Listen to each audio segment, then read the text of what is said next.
So, the truth is, the world looks extremely messy right now.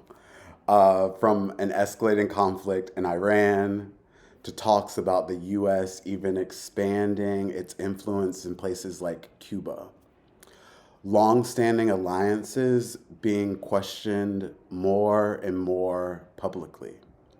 And watching all of this unfold, I keep thinking back to something I think most of us learned in school.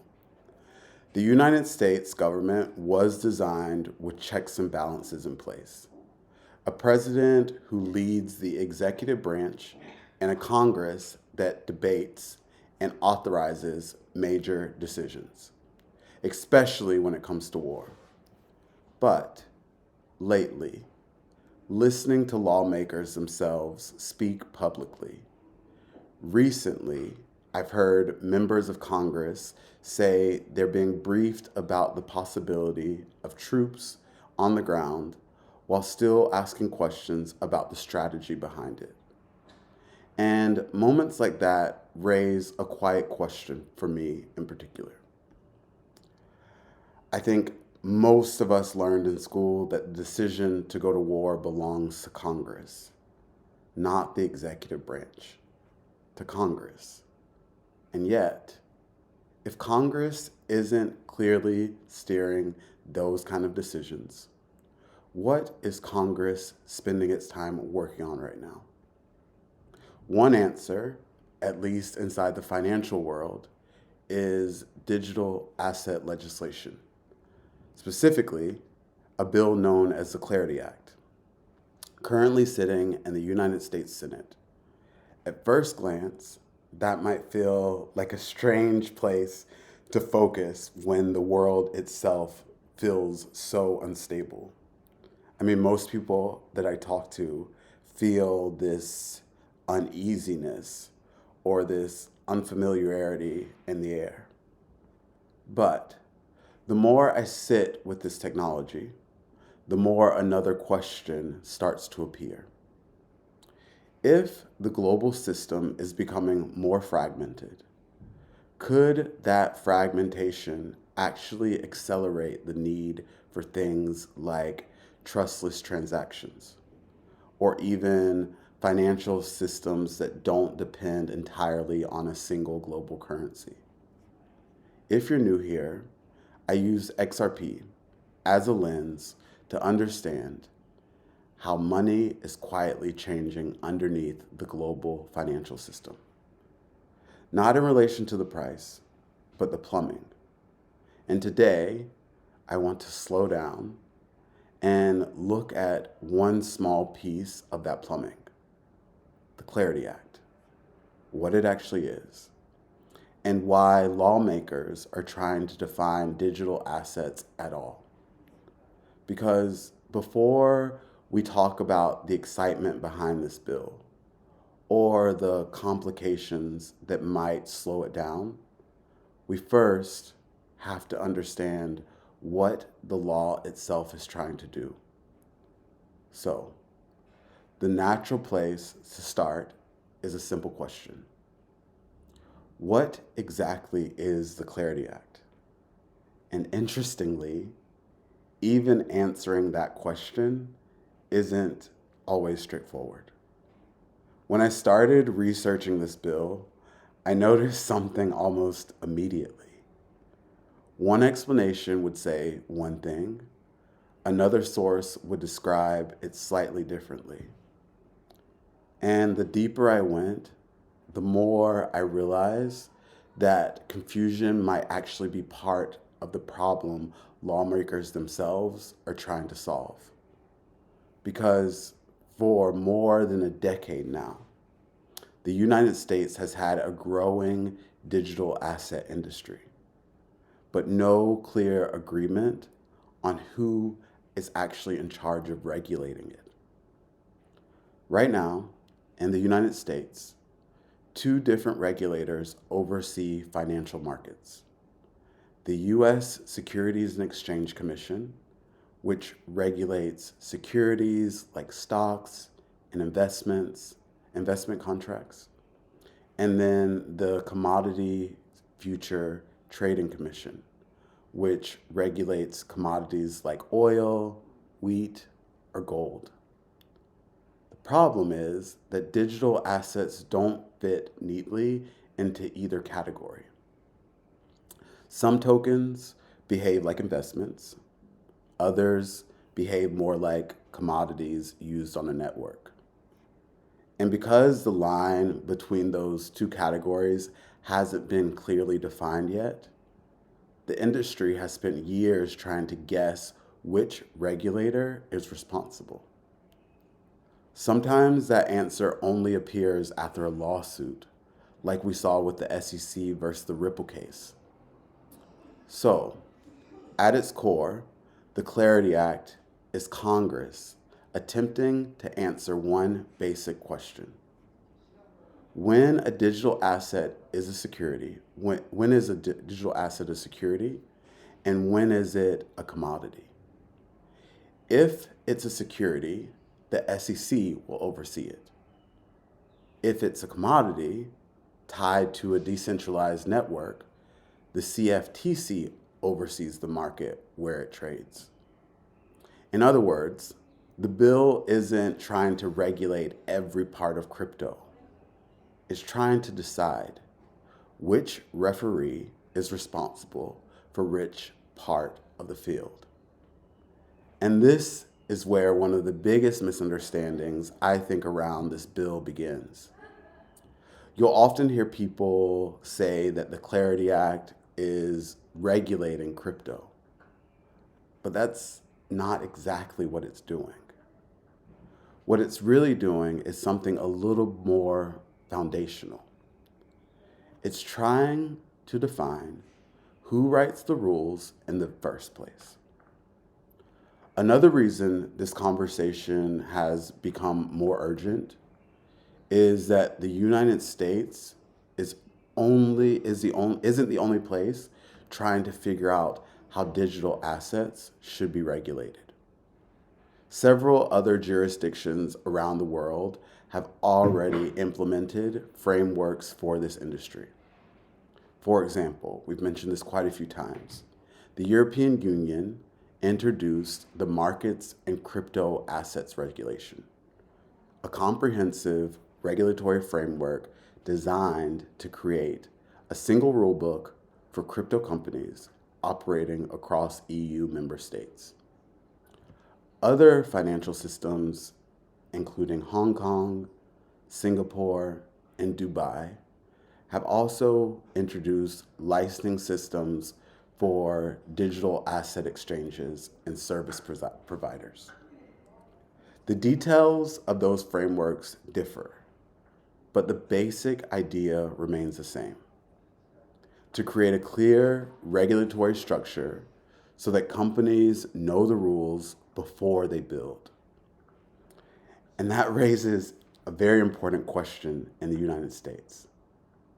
Not whether crypto is legal, because it is already legal, but rather large institutions can confidently operate in the space without clear regulatory definitions.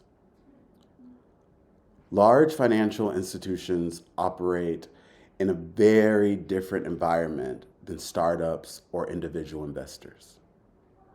Banks, asset managers, and payment companies have to follow strict compliance rules. They need to know which regulator oversees their activity, which rules apply to their products, and what legal risk they might face for participating in a market. Without that clarity, entering a new industry can become extremely difficult. Not necessarily because the technology is risky, but because the regulatory environment is uncertain. Supporters of the Clarity Act argue that defining regulatory jurisdiction could make it easier for those institutions to participate in digital asset markets. At the same time, Not everyone in the industry sees this bill as a perfect solution. Some builders worry that regulatory frameworks designed around large institutions could create compliance requirements that are difficult for smaller teams to meet. For early stage blockchain projects, meeting the legal, reporting, and operational standards required by regulators could require significant resources.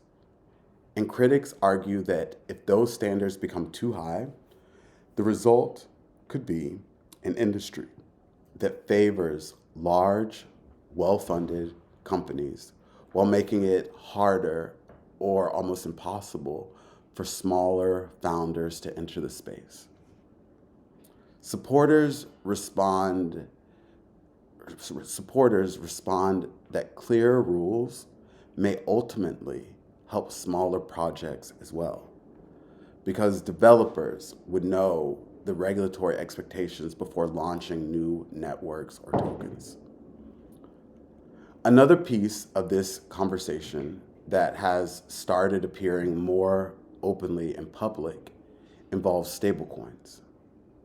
Stablecoins are digital tokens designed to hold a stable value, usually being backed one-to-one by traditional currencies like the US dollar. Examples include USD Coin and Tether. To maintain that stability, the companies issuing these tokens hold reserves, often in assets like cash or short-term US Treasury bonds or bills. Those reserves generate interest, and that leads to a simple question that is suddenly being debated very publicly.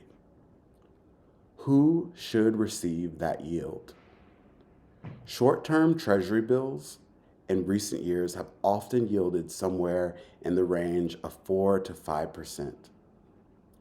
Some crypto platforms argue that if the assets backing stablecoins are generating that kind of return, users holding those digital dollars could reasonably receive part of that yield, similar to earning interest on money held in a savings account. And that's where the tension with traditional banking begins to show up. For decades, banks have relied on deposits as one of the core engines of their business model. Depositors place money into accounts. Banks then lend that money or invest it in assets that generate returns.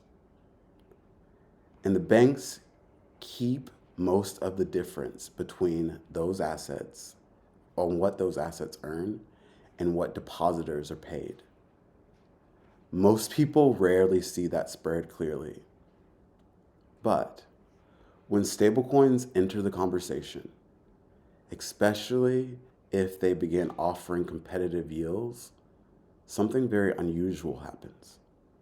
The mechanics of that system suddenly become visible. They become talking points. Because now the question isn't abstract anymore. It's simple. If a digital dollar backed by treasury bills is earning several percent in interest, who should receive that return? The institution managing the reserves, or the people holding the digital dollars themselves? Banks argue that if stablecoins begin functioning like interest-bearing accounts, they should face the same regulatory framework that banks operate under, including capital requirements, deposit insurance systems, and extensive compliance rules. Crypto companies respond that stablecoins represent a different kind of financial infrastructure, and that sharing yield from reserve assets is simply reflecting how those assets already generate returns. So, What we're watching is not just a technical debate about regulation. It's a rare moment where the structure of how money earns returns inside the financial system is being discussed openly in public. And that conversation is happening at the same time policymakers are trying to decide how digital asset markets should be regulated. Just as this debate around the Clarity Act was already becoming complicated, another bill entered the conversation: the Safeguard American Voter Eligibility Act, or the SAFE Act, a voting legislation bill that has nothing to do with crypto at all. But recently, the President of the United States said that he would not sign other legislation until the SAFE Act passes. And that suddenly links the two. Now the pressure around crypto regulation doesn't just stay focused on the Clarity Act anymore. It has to move through whatever legislation stands in front of it. I'm not saying that this is some kind of strategic move or whether it's a good move or a mistake, but it does something very revealing. It forces different parts of the system to show themselves. Who pushes it forward? Who resists? Who compromises? And who ultimately answers to whom? And the reason that moment stands out to me is because it mirrors something happening far beyond Washington. Across the world right now, we're seeing voices questioning the legitimacy of conflicts and how international law is applied today. We're seeing alliances being debated more openly than they have been in years. In parts of Africa, governments are asserting new levels of sovereignty and pushing back against older financial and political arrangements. And inside the United States, there's growing public debate about why certain decisions are being made and who actually has the authority to make them. Different countries, different contexts, but a similar pattern. Systems that used to operate quietly are being questioned and sometimes exposed in public. Which brings us back to crypto. Because technologies built around transparency, verification, and open systems have a strange side effect. They don't just change financial infrastructure. They force the systems around them to become more visible. Banks revealing their incentives in the stablecoin debate. Governments revealing how legislation actually moves. Global alliances revealing where power and influence really sit. And in that sense, this moment might not just be about the Clarity Act. It might be part of a much larger shift where institutions everywhere are being asked the same question, almost at the same time. Who do you actually serve? It's kind of like the heat underneath the pan has been turned up. And suddenly, kernels that have been sitting quietly for a long time are starting to pop. Not all at once, not in one place, but across different systems at the same time. Financial, political, technological. And when that starts to happen, the underlying structure of those systems becomes much easier to see. which is really what this channel is about at its core. I'm not here to predict the outcome. I'm here to watch the infrastructure underneath the system while it's still forming. And right now, there's a lot of popcorn popping. And if you're wondering where XRP fits into all of this is exactly why legislation like the Clarity Act matters. Because for years, one of the biggest questions in the United States hasn't been about the technology itself. It's been about who regulates the technology. Is a digital asset treated like a security, a commodity, or something else entirely?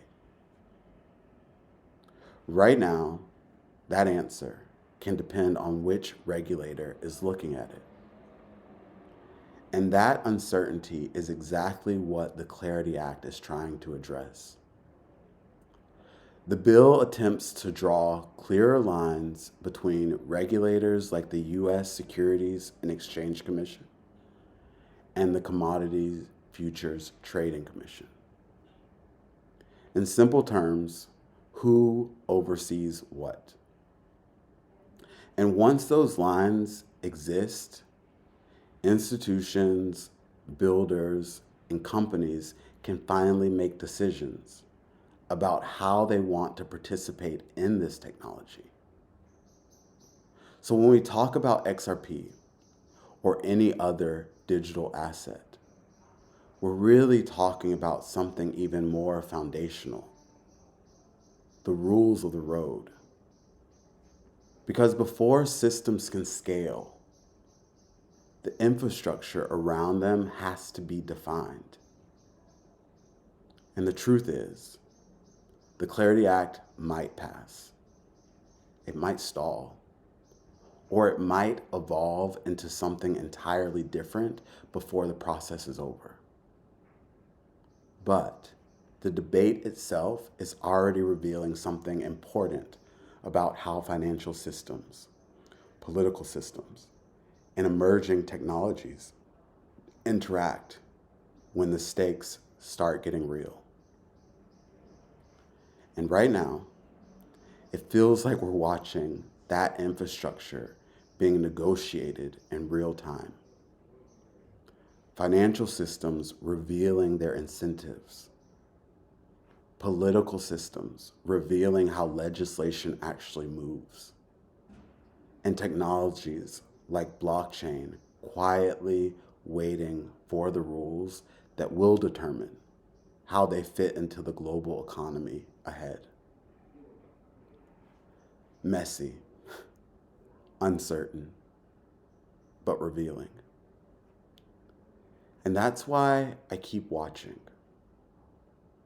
Not the headlines, even though they're so loud. The infrastructure underneath them. If you're new here, this channel is where I try to slow these moments down and make sense of what's happening underneath the financial system. If this kind of exploration resonates with you, you're welcome to subscribe and follow along. And if these episodes help bring clarity to a space that can often feel noisy, you can support the channel in two ways. You can leave a tip through my Zaman wallet, which supports the work directly through the XRP ecosystem, or you can support through Buy Me a Coffee. Both links are in the description below. Either way, I'm glad that you're here, watching the popcorn pop with me. My name is James Harris, and this is Layer 1. And until the next episode, have a good one.